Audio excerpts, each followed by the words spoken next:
नमस्कार दोस्तों, आप सभी का स्वागत है टारगेट विद नीतीश के इस अगले प्रैक्टिस सेट में। दोस्तों, इस एपिसोड में हम जो कल का हम लोग प्रैक्टिस सेट देखे थे पीजीटी सिविक्स का, उसके आगे वाले हिस्से पर हम फोकस करेंगे। क्वेश्चन नंबर 9 पे, कांग्रेस पूर्ण स्वराज की घोषणा 1929 के अपने अधिवेशन में किस स्थान पर की थी? ऑप्शन ए है लाहौर, ऑप्शन बी है मुंबई, ऑप्शन सी है कराची और ऑप्शन डी है मद्रास। इसका राइट आंसर हो जाएगा लाहौर।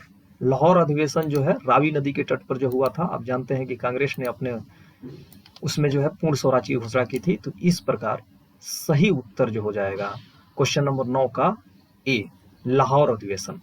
ये अधिवेशन कब हुआ था? 31 दिसंबर 1929 में ये हुआ था अधिवेशन, और इसकी अध्यक्षता जो है जवाहरलाल नेहरू ने की थी। इसके लिए इसमें जो है पूर्ण स्वराज का प्रस्ताव पारित किया गया था, और इसी दिन रावी नदी के तट पर स्वाधीनता का झंडा भी फहराया गया था। अगला क्वेश्चन, क्वेश्चन नंबर 10 है, निम्नलिखित में से किसे आधुनिक मनु कहा जाता है? ऑप्शन ए है राजेंद्र प्रसाद को, ऑप्शन बी है BN राव को, ऑप्शन सी है महात्मा गांधी को और ऑप्शन डी है BR अम्बेडकर को। तो इसका राइट आंसर हो जाएगा डी, BR अम्बेडकर को। डॉक्टर अम्बेडकर ने संविधान में अपने कई महान व्यक्तिगत गुणों का समावेश किया है। जब भी सदन में पेश की गई आलोचनाओं का वे उत्तर देते थे, तो उन्हीं उत्तरों में संविधान की धाराओं की भी व्याख्या हो जाती थी। वो वास्तव में आधुनिक मनु थे। उनको संविधान की मुख्य रचनाकारों में गिना जाता है। अगला क्वेश्चन, क्वेश्चन नंबर 11 है, तिलक को भारतीय अशांति का जनक की संज्ञा किसने दी? ऑप्शन ए है वैलेंटाइन सिरोल, ऑप्शन बी है वर्ड्सवर्थ, ऑप्शन सी है एनी बेसेंट और ऑप्शन डी है इनमें से कोई नहीं। तो भारतीय अशांति के जनक की संज्ञा जो है वैलेंटाइन सिरोल को दी जाती है। तो क्वेश्चन नंबर 11 का राइट आंसर हो जाएगा ए, वैलेंटाइन सिरोल। चिरोल लंदन में प्रकाशित समाचार पत्र द टाइम्स के विदेशी मामलों के संवाददाता थे तथा भारतीय प्रवास के दौरान अपनी पुस्तक इंडियन अनरेस्ट में उन्होंने तिलक को भारतीय अशांति का जनक बताया था। तो वैलेंटाइन सिरोल ने, अगर आपसे प्रश्न पूछा जाए कि वैलेंटाइन सिरोल जो है ये अपनी किस पुस्तक में जो है बाल गंगाधर तिलक को भारतीय अशांति का जनक कहें, तो इसका राइट आंसर हो जाएगा इंडियन अनरेस्ट। अगला प्रश्न, निम्नलिखित में से भारतीय राष्ट्रीय संघर्ष में उदारवादी कौन थे? ऑप्शन ए है दादा भाई नौरोजी, ऑप्शन बी है महात्मा गांधी, ऑप्शन सी है बाल गंगाधर तिलक और ऑप्शन डी है जवाहरलाल नेहरू। तो भारतीय राष्ट्रीय संघर्ष में उदारवादी कौन थे? तो आप जानते हैं कि दादा भाई नौरोजी भी उदारवादी थे, महात्मा गांधी भी उदारवादी थे, डी जो है जवाहरलाल नेहरू भी उदारवादी थे। इसमें बाल गंगाधर तिलक जो है ये जो है गर्म दल के नेता थे। तो 12 का उदारवादी इसमें है। निम्नलिखित में से भारतीय राष्ट्रीय संघर्ष में उदारवादी कौन थे पूछा जा रहा है। तो इसमें जो उदारवादी मुख्य रूप से जो गिना जाता है वो दादा भाई नौरोजी हैं यहाँ पे उदारवादी। महात्मा गांधी जो है ये भी उदारवादी थे, लेकिन जो कांग्रेस का उदारवादी धड़ा था उसमें ये शामिल नहीं थे। बाल गंगाधर तिलक आप जानते हैं कि ये गर्म दल के नेता थे, और जवाहरलाल नेहरू जो है ये जो है एक समाजवादी और ये सामंजस्य बैठाकर चलने वाले व्यक्ति थे, यानी कि गरम नरम दोनों का। तो दादा भाई नौरोजी जो है इसका राइट आंसर हो जाएगा। क्वेश्चन नंबर 13, एक बार संसद द्वारा वित्तीय आपात की स्वीकृति मिलने के बाद इसकी उद्घोषणा कितने समय तक जारी रह सकती है? ऑप्शन ए है 2 माह तक, ऑप्शन बी है 3 वर्ष तक, ऑप्शन सी है संसद की कार्यवधि तक, ऑप्शन डी है अनिश्चित काल तक। तो क्वेश्चन नंबर 13 का राइट आंसर हो जाएगा डी। एक बार जब वित्तीय आपातकाल स्वीकृत हो जाता है तो ये अनिश्चित काल के लिए जारी रह सकता है। इस प्रकार क्वेश्चन नंबर 13 का राइट आंसर हो जाएगा डी। क्वेश्चन नंबर 14 है, लाल बाल पाल कहलाने वाली स्वतंत्रता सेनानियों की तिकड़ी किन के बारे में बताती है? ऑप्शन ए है लाला लाजपत राय, बाल गंगाधर तिलक और बिपिन चंद्र पाल। तो इसका राइट आंसर जो हो जाएगा, यहाँ पे क्वेश्चन नंबर 14 ही यहाँ पे रिपीट हुआ है, तो राइट आंसर हो जाएगा 14 का ए नंबर, लाला लाजपत राय, बाल गंगाधर तिलक और बिपिन चंद्र पाल। इन तीनों की जो है तिकड़ी को लाल बाल पाल कहा जाता है। यहाँ लाल का मतलब है लाला लाजपत राय, बाल का मतलब है बाल गंगाधर तिलक और पाल का मतलब है बिपिन चंद्र पाल। तो क्वेश्चन नंबर 14 का राइट आंसर हो जाएगा ए। क्वेश्चन नंबर 15 है, वैज्ञानिक मानववाद की अवधारणा का संबंध है। ऑप्शन ए है अरविंद घोष, ऑप्शन बी है जयप्रकाश नारायण, ऑप्शन सी है MN राय और ऑप्शन डी है अंबेडकर। क्वेश्चन नंबर 15 का राइट आंसर हो जाएगा एम.एन. राय, क्योंकि साइंटिफिक ह्यूमनिज्म की जो अवधारणा है उसको देने वाले कौन से विद्वान है? एम.एन. रॉय। तो वैज्ञानिक मनोवाद की धारणा एम.एन. रॉय। राइट आंसर 15 का हो जाएगा सी। क्वेश्चन नंबर 16 है, अर्थशास्त्र में सरकार के कितने विभागों का उल्लेख किया गया है? तो क्वेश्चन नंबर 16 का राइट आंसर हो जाएगा सी, 34 विभागों का जो है अर्थशास्त्र में उल्लेख किया गया है। हम ऑप्शन इसका नहीं पढ़ रहे हैं क्योंकि उससे ज्यादा समय लगेगा। क्वेश्चन नंबर 17 है, कौटिल्य की सर्वगुण नीति में निम्न में से क्या सम्मिलित नहीं है? ऑप्शन ए है संधि, यान, मैत्री, विक्रम। तो क्वेश्चन नंबर 17 का राइट आंसर हो जाएगा सी, इसमें मैत्री जो है वो शामिल नहीं है, जबकि संधि, विग्रह, यान, आसन, संश्रय और द्वैधी भाव जो है शामिल है। क्वेश्चन नंबर 18 है, कौटिल्य की प्रसिद्ध कृति कौन सी है? ऑप्शन ए है शुक्रनीति, अर्थशास्त्र, धर्मशास्त्र और मनुस्मृति। तो कौटिल्य की प्रसिद्ध कृति जो आप जानते हैं कि अर्थशास्त्र है, जो राजनीतिक शास्त्र पर लिखी गई है। तो क्वेश्चन नंबर 18 का राइट आंसर हो जाएगा बी, अर्थशास्त्र। क्वेश्चन नंबर 19 है, गांधी विश्वास करते थे। आप जानते हैं कि गांधी कहते थे कि अगर साधन जो है अगर उचित है तभी साध्य जो है उचित हो सकता है। तो गांधी किस बात में विश्वास करते थे?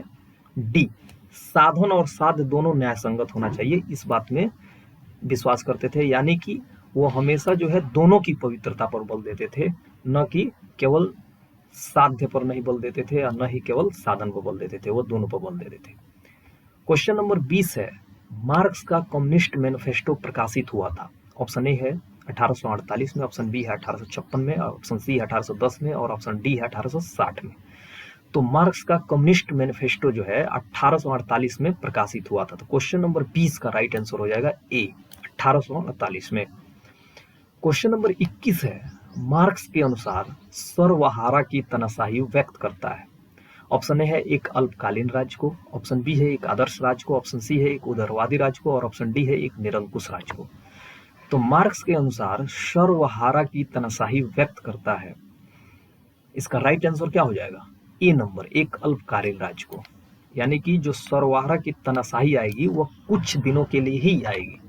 तो मार्क्स का जो सर्वहारा की तनाशाही है यह एक अल्पकालीन राज्य को व्यक्त करता है, यानी कि परमानेंट नहीं रहेगा ये। क्वेश्चन नंबर 22 है, हम बेंथम से लेकर आज तक होने वाले ऐसे किसी भी वैधानिक सुधार को नहीं जानते जिस पर उसका प्रभाव न पड़ा हो, ये कथन किसका है? और ये प्रश्न काफी इंपॉर्टेंट है, आप प्रीवियस ईयर क्वेश्चन पेपर जब देखेंगे तो उसमें ये बार बार पूछा गया है। और ये कथन जो है सर हेनरी मैन ने जो है बेंथम के बारे में कहा था। तो क्वेश्चन नंबर 22 का राइट आंसर हो जाएगा सी, हेनरी मैन। क्वेश्चन नंबर 23 है, निम्नांकित में से किसने राजनीतिक हित के लिए एक व्यक्ति एक वोट के सिद्धांत का प्रोत्साहन दिया था? तो एक व्यक्ति एक वोट का सिद्धांत जो है जर्मी बेंथम ने दिया था। ये प्रश्न आपको याद होना चाहिए। तो क्वेश्चन नंबर 23 का राइट आंसर हो जाएगा ए। अगर प्लुरल वोटिंग की बात हो, मतलब एक व्यक्ति को एक से ज्यादा वोट देने का अधिकार, तो जे.एस. मिल उसकी वकालत करते हैं। क्वेश्चन नंबर 24 है, द फिलोसफी ऑफ राइट किसके द्वारा लिखी गई है? ऑप्शन ए है अरस्तु, ऑप्शन बी है प्लेटो, ऑप्शन सी है हीगल और ऑप्शन डी है ग्रीन। तो क्वेश्चन नंबर 24 का राइट आंसर हो जाएगा फ्रेडरिक हीगल, यानी कि सी ऑप्शन जो है इसका राइट आंसर हो जाएगा। सेम प्रश्न यहाँ पे भी है, तो हीगल जो है इसका राइट आंसर हो जाएगा। क्वेश्चन नंबर 25 है, किस विचारक ने महिला मताधिकार का प्रबल समर्थन किया है? इसमें जो राइट आंसर होगा वह डी, जे.एस. मिल जो है, इन्होंने जो है महिलाओं के मताधिकार का जो है प्रबल समर्थन किया था। तो क्वेश्चन नंबर 25 का राइट आंसर हो जाएगा डी, जे.एस. मिल। इनकी जो पुस्तक का नाम है द सब्जेक्शन ऑफ वुमेन 1869 है, तो महिला अधिकारों के बारे में बातचीत करते हैं। क्वेश्चन नंबर 26 है, राज्य पृथ्वी पर ईश्वर की यात्रा है, यह किसने कहा है? तो राज्य पृथ्वी पर ईश्वर की यात्रा है, state is the March of God on the earth, ये कथन जो है ये हीगल का कथन है। तो क्वेश्चन नंबर 26 का राइट आंसर हो जाएगा बी, हीगल। क्वेश्चन नंबर 27 है, निम्नलिखित में से कौन एक सामाजिक अनुबंध विचारक नहीं है? ऑप्शन ए है इमैनुअल कांट, ऑप्शन बी है थॉमस हॉब्स, ऑप्शन सी है जॉन लॉक और ऑप्शन डी है जॉन रॉल्स। तो कौन एक सामाजिक अनुबंध का विचारक नहीं है? सामाजिक अनुबंध का मतलब सोशल कॉन्ट्रैक्ट। तो Immanuel Kant, Thomas Hobbes, John Rawls, John Locke. आप जानते हैं कि 27 नंबर का में जो ऑप्शन दिए गए हैं इसमें इमैनुअल कांट जो है ये सोशल कॉन्ट्रैक्ट का जो है सिद्धांतकार विचारक नहीं है। तो क्वेश्चन नंबर 27 का राइट आंसर हो जाएगा ए। और बाकी सब जो है थॉमस हॉब्स, जॉन रॉल्स और जॉन लॉक जो है ये सोशल कॉन्ट्रैक्ट थ्योरी के प्रतिपादक हैं। क्वेश्चन नंबर 28 है, कौटिल्य के लिए रूपदर्शक की अवधारणा का अर्थ है। तो यहाँ पे सिक्कों का जो निरीक्षक होता था, निरीक्षक, उसको जो है रूपदर्शक की अवधारणा कहा जाता था। तो क्वेश्चन नंबर 28 का उत्तर हो जाएगा सी, सिक्कों का निरीक्षक। क्वेश्चन नंबर 29 है, टू ट्रीटाइजेज ऑन सिविल गवर्नमेंट की रचना जॉन लॉक द्वारा की गई है। पहले ट्रीटाइज का प्रतिपाद विषय क्या है? ऑप्शन ए है प्राकृतिक अवस्था का वर्णन, ऑप्शन बी है सामाजिक संविधा का वर्णन, ऑप्शन सी है टॉमस हॉब्स की आलोचना और ऑप्शन डी है रॉबर्ट फिल्मर की आलोचना। तो क्वेश्चन नंबर जो 29 है इसका राइट आंसर हो जाएगा डी, रॉबर्ट फिल्मर की आलोचना। टू ट्रीटाइजेज ऑन सिविल गवर्नमेंट की रचना जॉन लॉक द्वारा की गई है और पहले ट्रीटाइज का प्रतिपाद विषय क्या है? रॉबर्ट फिल्मर की आलोचना। क्वेश्चन नंबर 30 है, समान इच्छा की अवधारणा क्या है? ऑप्शन ए है गुणात्मक अवधारणा है, ऑप्शन बी है परिणात्मक अवधारणा है, ऑप्शन सी है आंशिक रूप से गुणात्मक और आंशिक रूप से परिणात्मक, ऑप्शन डी है न तो गुणात्मक और न ही परिणात्मक अवधारणा है। तो क्वेश्चन नंबर 30 का राइट आंसर हो जाएगा ए, गुणात्मक अवधारणा है। राइट आंसर हो जाएगा ए। तो दोस्तों ये रहा आज के एपिसोड का कुछ महत्वपूर्ण प्रश्न। इस एपिसोड से दीजिए इजाजत, कल फिर मिलेंगे इसी समय अगले भाग में। तब तक के लिए सुविदा, नमस्कार।